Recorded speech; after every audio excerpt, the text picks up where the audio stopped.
And the American people do have other concerns that we ought to be thinking about and talking about. Respectfully, And Madam so, Secretary, I think The moment Condoleezza Rice stepped onto The View, things were already a bit off kilter. Usually the show is full of interruptions, loud opinions, and a bit of chaos. But when Rice started talking about the January 6th incident, something shifted. She didn't just fall into the usual political game. No, she took control. She called the attack on the Capitol what it was, a direct assault on law and order. And then, just as the conversation seemed set to spiral into the past, she did something unexpected. Rice shifted the focus away from rehashing old arguments and brought up something far more urgent: the real issues Americans are facing today, like inflation, rising gas prices, and the everyday struggles families are dealing with. It was clear Condoleezza wasn't here for drama. She was here to bring the conversation back to what truly matters. When Sunny Hostin and Condoleezza Rice went head to head, it was clear they came from very different worlds.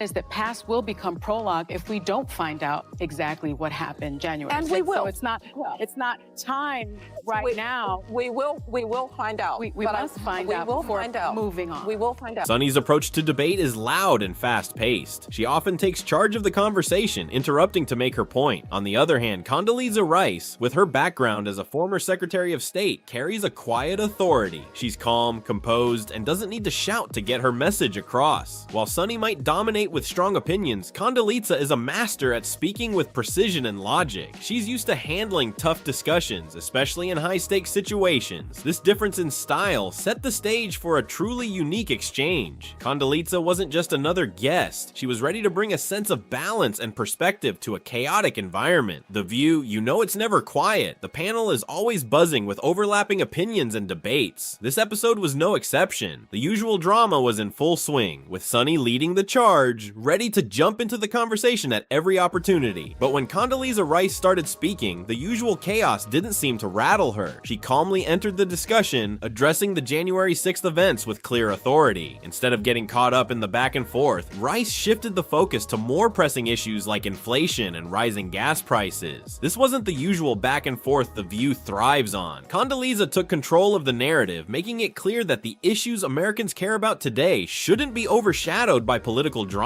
The moment Condoleezza Rice told Sunny Hostin, "Respectfully, let me finish," the whole room seemed to freeze. It was clear that this wasn't a normal View moment. Sunny, accustomed to dominating the conversation, You're going to overcome it, and you are going to be anything you want to be. And that's the message that I think we ought to be sending to kids. One of the worries that I have wasn't prepared for someone as composed and direct as Rice. As Sunny tried to interrupt, Condoleezza held her ground, calmly insisting that she be allowed to finish her point. This wasn't about shutting Sunny down for the sake of it. Rice was simply staying on topic, focusing on the real issues facing America. With a calm and measured tone, she highlighted inflation, rising gas prices, and the struggles families were facing. Rice's coolness was in stark contrast to Sunny's frustration, creating a tense moment that left the rest of the panel silently watching. The room could feel the power shift. Rice wasn't just holding her own, she was taking control of the conversation. Sunny Hostin has a reputation for interrupting, making bold statements, and steering conversations toward her own points of view. But with Condoleezza Rice, those tactics didn't work. After Rice calmly finished making her case about the issues that matter most, Sunny was left scrambling for a way to respond. It was almost painful to watch as she tried to regain control, but Rice's facts were hard to argue with. Sunny's usual performative outrage, her go-to move to get attention, completely backfired. Rice stayed focused, grounded, and logical, which forced Sunny to reconsider how she was approaching the conversation. Even the rest of the panel seemed to realize that Rice wasn't just debating, she was offering solutions. It was a humbling moment for Sunny, and it exposed how often The View can prioritize drama over substance. Rice had brought it back to reality. What happened next was something you don't often see on The View. The audience clapped. Yes, they should. education. Their children are in school 7 hours. That's a very formative period. And it wasn't just the polite kind of applause. It was spontaneous. It was real. After Condoleezza Rice spoke, addressing the concerns that everyday Americans are facing like inflation, rising gas prices, and struggling to make ends meet, the crowd erupted in applause.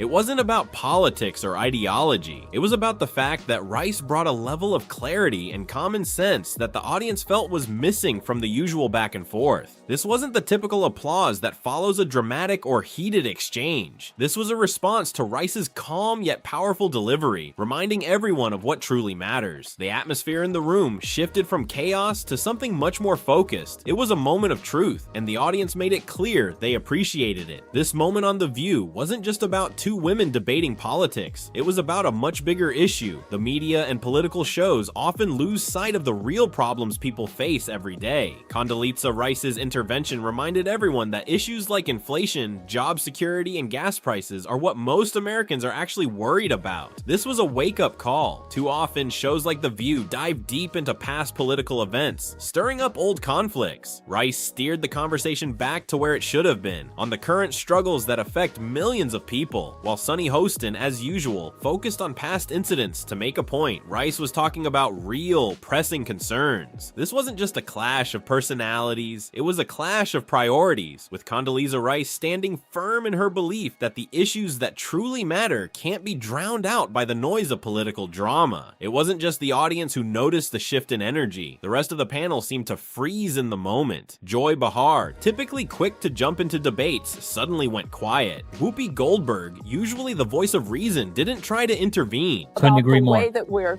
talking agree. about race is that it either seems so big that somehow white people now have to feel guilty for everything that. And Anna Navarro? Well, her nervous smile said it all. When Condoleezza Rice took control of the conversation, the usual chaos that The View thrives on came to a halt. It wasn't just that Rice was making a compelling argument, it was how she did it. She didn't raise her voice or make flashy statements. She simply laid out the facts, making it clear that issues like inflation and gas prices were what needed attention. The panel, caught off guard by her calm and powerful approach, couldn't deny the weight of her words. In that moment, it was clear. Condoleezza Rice had silenced the room, not with anger, but with logic. The showdown between Condoleezza Rice and Sunny Hostin wasn't just a clash of personalities, it was a reflection of a much larger issue with the way media covers politics. Time and time again, The View and other shows focus on drama, conflict, and sound bites, rather than addressing the real concerns Americans face. Condoleezza Rice's comments exposed the flaw in this approach. Instead of rehashing January 6th or engaging in political theater, she steered the conversation to issues that impact everyday people: the cost of living, inflation, and job security. The media's obsession with past scandals often sidelines these pressing issues. Rice's presence reminded everyone that while past events are important, the current struggles of Americans need to be prioritized. Her response wasn't just a political point, it was a call for the media to refocus on what truly matters. If anything, her time on The View was a lesson in how to shift the narrative away from drama and towards substance. In the aftermath of Condoleezza Rice's powerful moment on The View, I think parents ought to have a say. We used to have parent-teacher conferences. We used to have PTAs. There are lots of ways for parents to be involved, and they should be.